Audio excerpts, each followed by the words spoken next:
Kita lanjut, faktor-faktor yang mempengaruhi peringkat SEO. Apa aja faktor-faktor utama? Adalah pertama konten, pasti.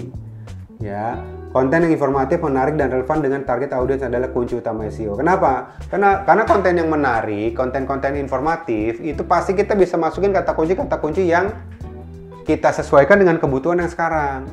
Ingat ya, kata kunci itu nggak bisa kita pakai selamanya. Kata kunci itu bisa berubah-berubah. Ya.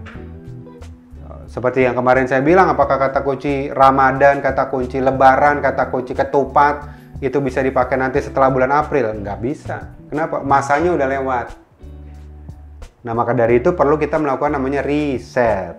Nah, jadi konten nomor 1 ya, teman-teman. Jadi tugas teman-teman adalah ketika teman-teman mau peringkat websitenya selalu di atas, teman-teman harus belajar konten, bikin tulisan-tulisan yang menarik, yang bagus.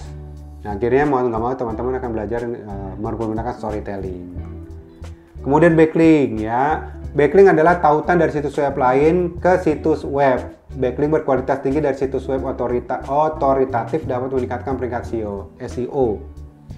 Ya, jadi yang tadi saya bilang backlink itu, jadi kalau teman-teman mau buka sebuah website terus ada kata-kata kalimat yang tulisannya agak berbeda, misalkan artikelnya tulisannya hitam, terus tiba-tiba ada sepotong kalimat tulisannya biru dan itu bisa diklik. Nah, itu namanya backlink.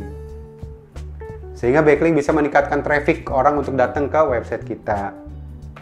Kemudian 3 adalah teknis SEO. Yang tadi ya, teknis SEO itu tergantung dari domain kita, terus kemudian berapa server yang kita pergunakan ya, kemudian kekuatan dari server kita, kapasitas itu mempengaruhi dari kecepatan website kita, maksudnya secara teknisnya ya.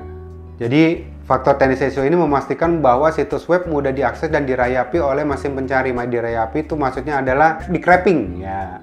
Jadi situs web kita itu gampang sekali dicari ya oleh mesin pencari Google. Nah, faktor ini termasuk struktur website, kecepatan website, dan mobile friendliness. Ini faktor utamanya. Jadi kita nggak bisa ya.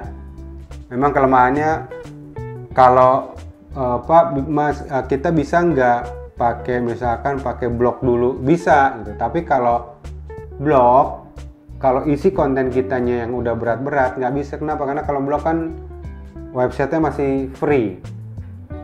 Mau nggak mau kita juga harus buat servernya, kapasitasnya juga harus kita naikkan atau kita tingkatkan.